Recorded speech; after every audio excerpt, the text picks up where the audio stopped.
Ladies and gentlemen, welcome to another exciting edition of A Cast of the Past where we go off the rails once again. In the previous edition, we talked about favorite arcade games and pizza, talking about pizza styles. It got into a very deep and dark and honestly delicious conversation. And many people I don't know where the dark part came in.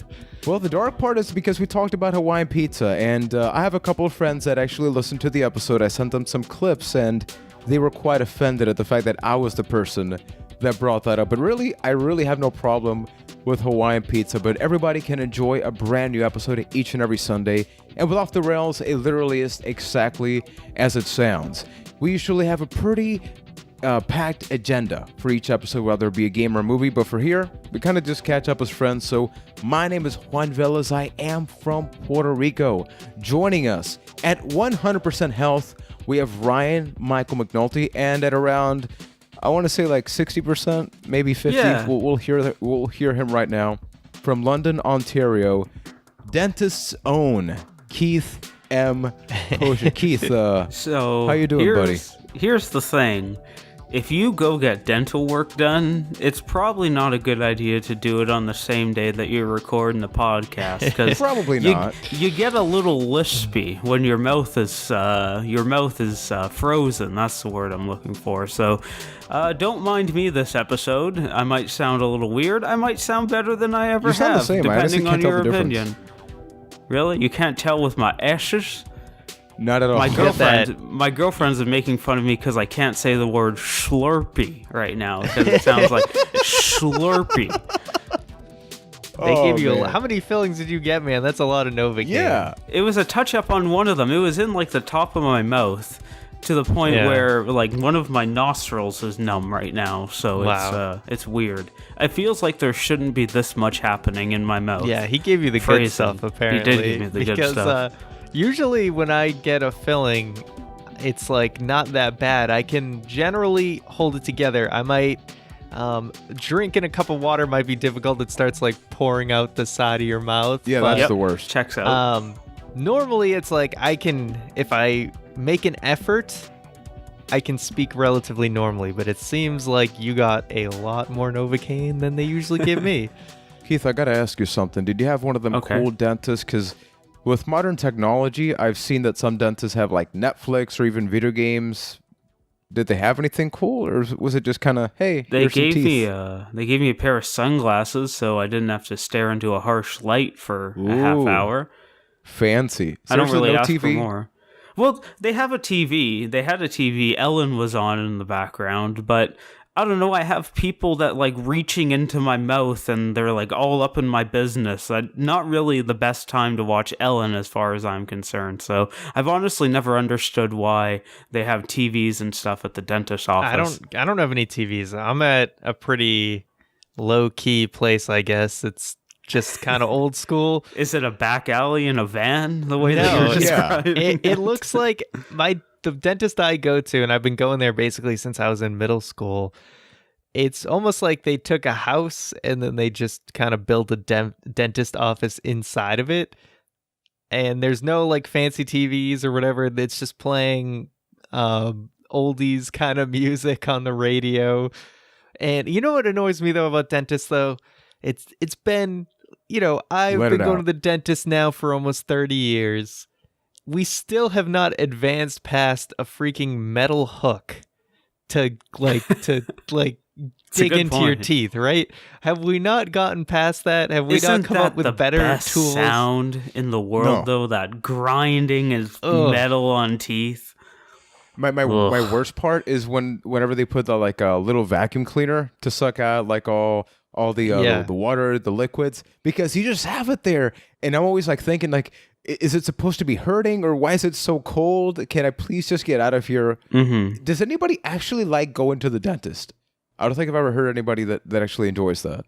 Not me. No, not at all. And in fact, my number one motivation for flossing, obviously it's good for hygiene, all that, but my number one motivation is so that it's not as painful at the dentist. That is the primary reason that I floss.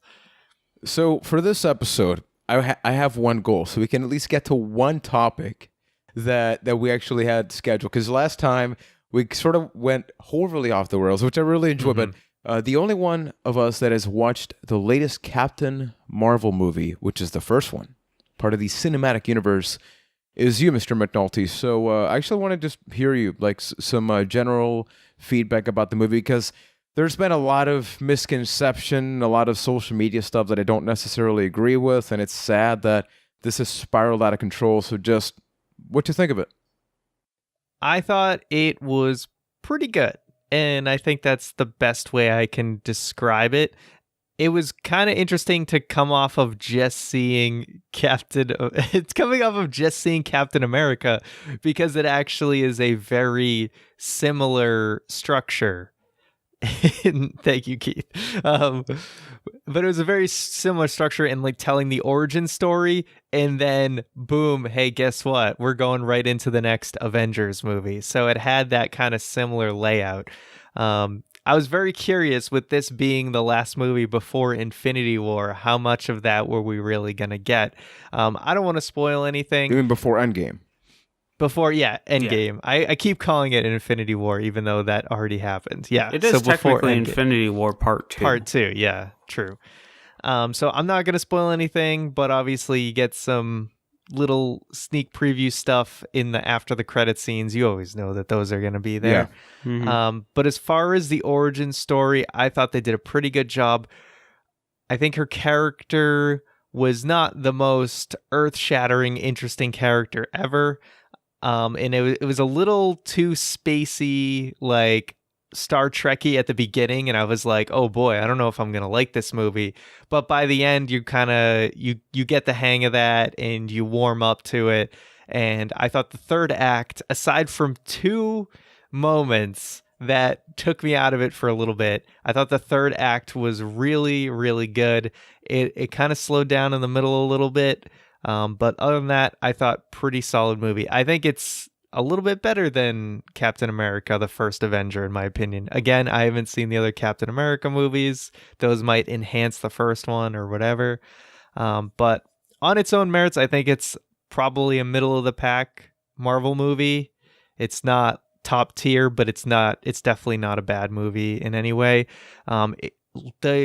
The CGI, not all the CGI looked fantastic, but what they did to de-age Samuel L. Jackson and the other Shield guy is very, very impressive, because this movie actually takes place in like the 90s. That's kind of the when this story is going on. So, and Samuel L. Jackson as Nick Fury gets to play a very prominent role in this movie, where he's usually kind of just a very minor character in a lot of the other movies.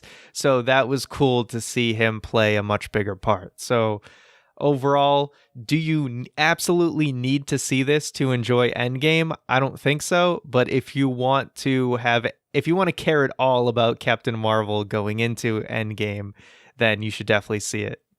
So actually, I wanted to ask you something, because we recently, as you talked about it, reviewed Captain America, the First Avenger, right? And that was at the very beginning of the Marvel Cinematic Universe. But now, having watched that and then watching this, was it very obvious sort of the growth that Marvel has managed to have with the storytelling? Or did it seem like it kind of just fits in with the Marvel style, as some people like to say? I think that this was almost, and a lot of people were kind of saying this as I was reading about it too, is it feels kind of like a Phase 1 movie where it's a little rocky at times. It's not like a lot of the other Phase 3 movies. So it wasn't perfect. So it still feels a little Phase 1-y, but like I said, I think I liked it more than the first Avenger, just because I think they throw in a little bit more of a twist in there, and it keeps you on your toes a little bit more, whereas I felt like the first Avenger was like the most straightforward movie possible. This has a couple twists and turns in there to keep it a little bit more interesting, and her character is not as straightforward. So, question for everybody then. What did you guys think about Brie Larson as Captain Marvel? Because going all the way back to Captain America, we mentioned how important it was that, you had Chris Evans as Captain America. Now it's hard to picture anybody else. I know that maybe the three of us probably don't have so much knowledge about Captain Marvel. Like, it's honestly not a character that I really knew about. Like, what about you, Keith? Yeah. Like, is Captain Marvel a character you really knew about growing up? No, not at all. I don't know anything beyond the MCU as far as Captain Marvel goes. I'd only heard of the name. I knew Yeah, same nothing here. of the character.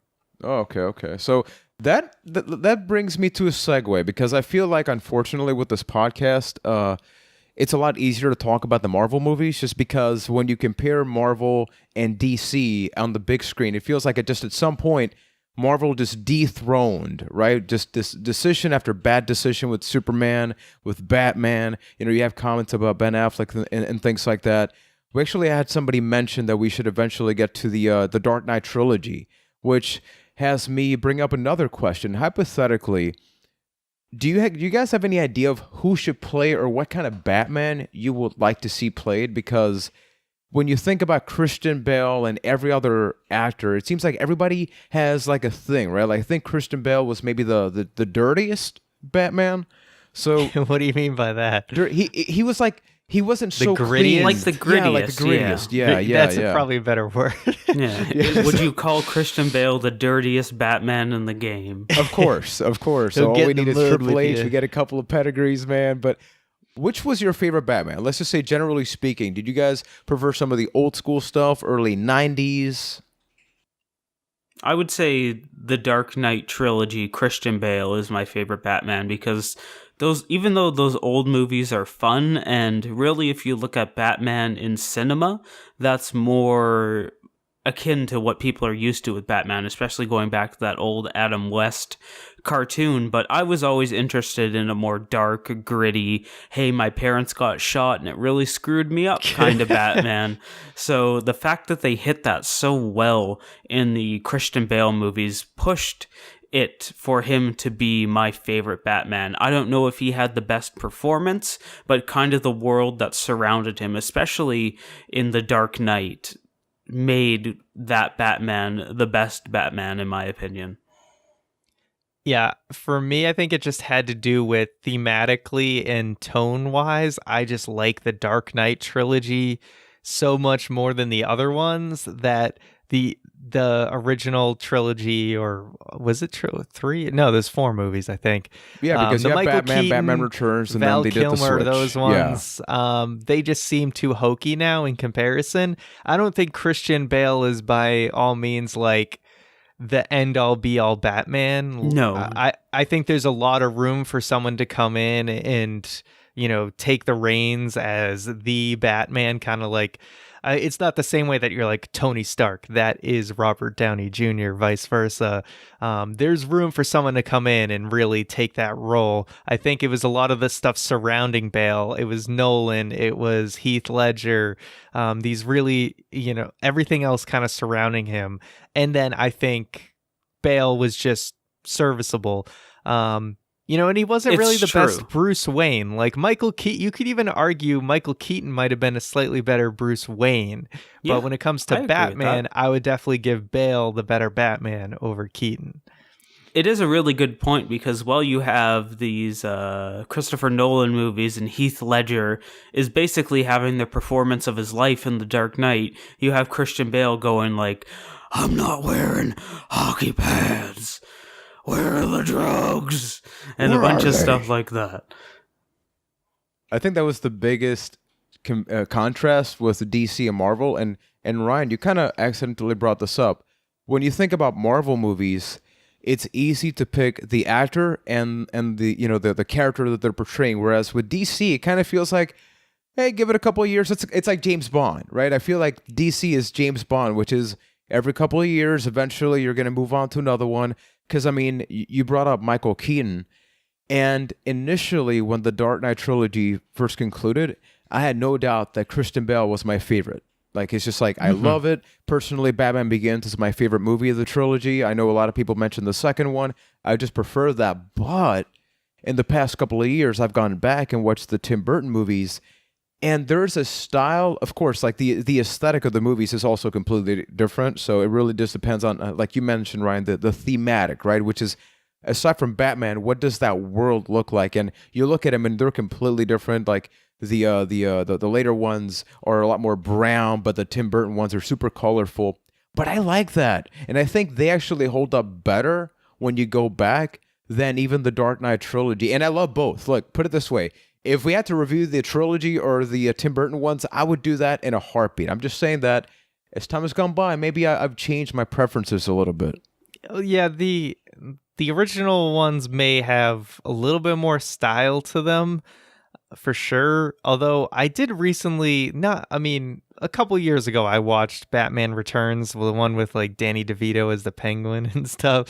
And I don't think that held up for me nearly as much as I thought it would. I don't really. It had a lot of cheesy dialogue and stuff that was kind of rolled my eyes at. And you know, something else I just saw when I went to see Captain Marvel, I saw the trailer for that Dumbo movie, which has Tim Burton as, directing. And I'm just like, man, I'm starting to really just hate that Tim Burton style. Like, it just pisses me off just looking at it. Pisses you? Damn. I'm just getting annoyed with it. No, I'm with Ryan on this one. That Dumbo trailer makes me mad. Because I loved Dumbo as a kid, but I can't handle. I would even go as far as the Willy Wonka was like the ultimate like Tim Burton style just needs to go away. But true. This isn't as bad as that, but still, I'm just like, I'm just really getting sick of it. Like all of his movies have that weird twist, and people always have these weird haircuts, and I'm like, you know what? I'm just done with it. What would you guys say is your favorite Tim Burton movie? As I usually look comes at the down to about movies two that picks. Tim Burton's made. Is it Monkey Bone? Because for me, it's usually Beetlejuice or Edward Scissorhands, and it all depends on how I'm feeling that day. Beetlejuice for sure. I would have to say The Nightmare Before Christmas is my favorite Tim Burton movie. But I love that animated style. Yeah, I think trying not to laugh. yeah. Keith, it's really hard. Keith, It's really hard to say that. You're trucking through the episode. I'm very proud of you. I may cry, but thanks. I think. Actually, here's a better question. What do you guys think about theater plays? Because I feel like when you think about Tim Burton movies, the dialogue and the way that the characters express themselves, it feels like it has a lot more in common with a theater play and the wording selection than a traditional movie. And I mean, just look at the Batman movies. Would you say, Ryan, that a lot of the lines are cheesy? Part of my appeal and why I love those first movies is because of the fact that the dialogue is super... not real, I guess you could say. So what do you think about theater plays? I don't really see them too often. I was not a fan, like, when I was forced to learn about them in music class a lot of times. But then usually, like, I guess I'm always like, I can't stand musicals. And then I went and saw the Aladdin musical like last summer, and I was like, you know what? Plus, I love Aladdin, so that helped. Yeah. But I enjoyed it way more than I thought I would. So it's kind of like I have to really put myself in the mood to see something like that. But it's someone else kind of pushing me along. I'll not often be motivated myself to go out and see a play or a musical unless, if the ones that like the Book of Mormon or whatever, which is like made by the creators of South Park, like I'd probably want to go and see that if that ever came around. Because I just know the South Park style that I would probably find it pretty funny. Other than that, like I said, I'm usually not motivated to see something like that. Yeah, I kind of fall into the same camp where I won't actively seek out theater or plays, but every time I go to one, I love it. I've really only seen a few in my lifetime, but even as far as like movie musicals go, recently my girlfriend showed me The Greatest Showman with Hugh Jackman, and I loved it.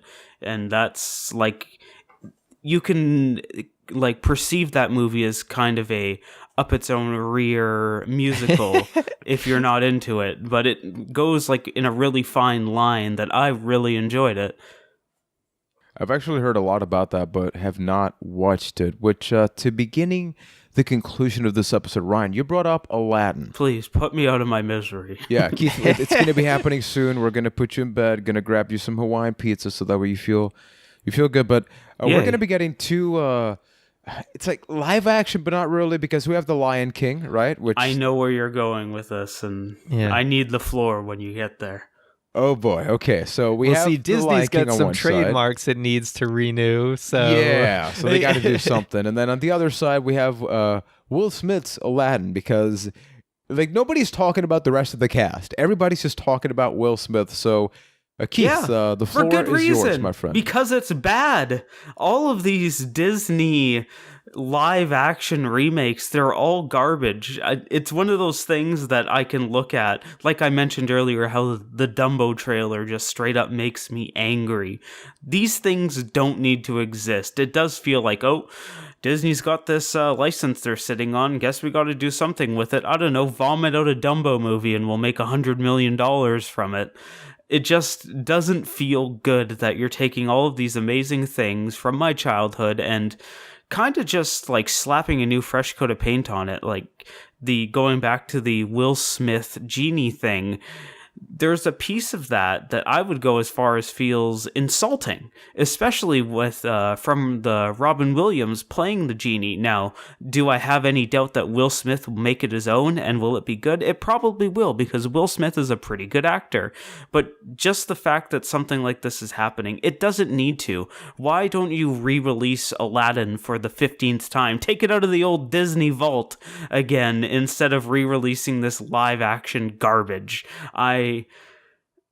I hope the best for most movies. My childhood. Yeah, I am old man staring at cloud or yelling at cloud when it comes to this stuff, but I haven't liked any of them. Like the Jungle Get off Book my one. lawn. Yeah. Seriously, but the Jungle Book one I didn't like. And the trailer for the Dumbo movie did not like. The Lion King, boy, that looks not good.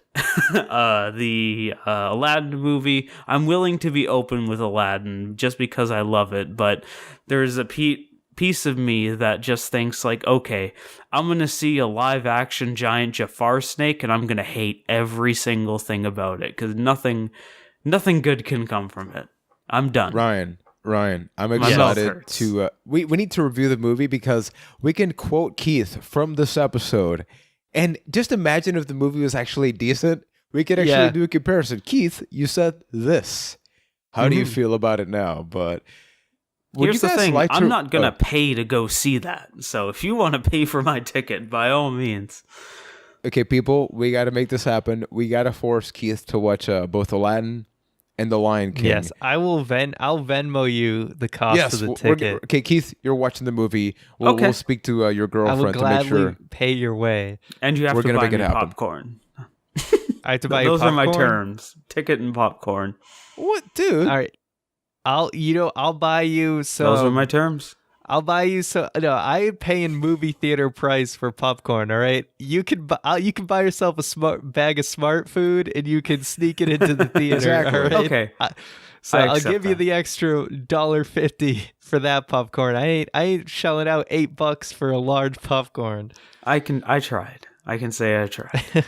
You attempted to negotiate, but for everybody watching and listening, please let us know. Would you guys like us to eventually review maybe the original Lion King or Aladdin? Because we haven't really talked about stuff like that. You know, we reviewed Toy Story, so you can actually check that out in the archive. We also reviewed The Matrix, the new Super Mario Brothers movie, the old the old Super Mario Brothers movie. What are other things that you guys, like Ryan and Keith, have reviewed on the show that looking back, you're very happy at the fact that we got a chance to sit down, watch it, and talk about it, and really dissect it? Well, which one didn't you name yet? I mean, it's not like we reviewed a ton of movies, but I am happy we got to the Mario one because I thought that it's interesting when you pick a movie that is objectively bad, but you try to pick out a couple of good things because I think it's just easy, right? Like Keith mentioned the Aladdin thing. Of course, it's easy to do like the genie thing. He's bad, but imagine if everything else about the movie is actually good, right? Then you have like this. The clash. genie could be good. All right. People ever thought Heath Ledger as the Joker was gonna suck and Like I said, exceeded expectations. Like I said earlier, it's Will Smith. Odds are Will Smith is going to do pretty good things with this character because Will Smith is a pretty good actor. But it's just hard to not see the Robin Williams genie. Yeah. Well, it's like eventually down the line, it's even though Robin Williams was amazing as the genie, that doesn't mean that now that character can never be portrayed again. I guess it's, to wrap it all together, it's very Batman-esque, where your favorite Batman is the Batman movies you grew up watching for the most part, or the ones that impacted you the hardest. So in that case, it was Christian Bale. So this is a case where, damn it, Robin Williams is my genie. And you can never say never, for a movie to turn out good or bad, because look at Jumanji. When it first was revealed that we were going to get Welcome to the Jungle, everybody was saying it's going to be horrible, it's awful, like what is this with Jack Black in the video games? It is an incredible movie. I've watched it over 8 times. It is like the perfect background movie because you can't help but smile and laugh. So let us know, please. Send us an email, acasttothepast@gmail.com. Follow us on social media, acasttothepast on all of the above, or join our Discord channel, acasttothepast.com/Discord. And let us know, what did you think about Captain Marvel? Do you think it lived up to the hype and the expectation of not just it being a Marvel movie, but when it came out? It's not phase 1, it's not phase 2. We have so many expectations about these movies. And yeah, if you'd like us to review maybe The Lion King or Land Down the Line, let us know as well, and we can most definitely do it on another exciting edition of A Cast to the Past. Gave me the hardest one to say, hey? No, I struggle with those T's, and give me the hardest T. I love you, Q.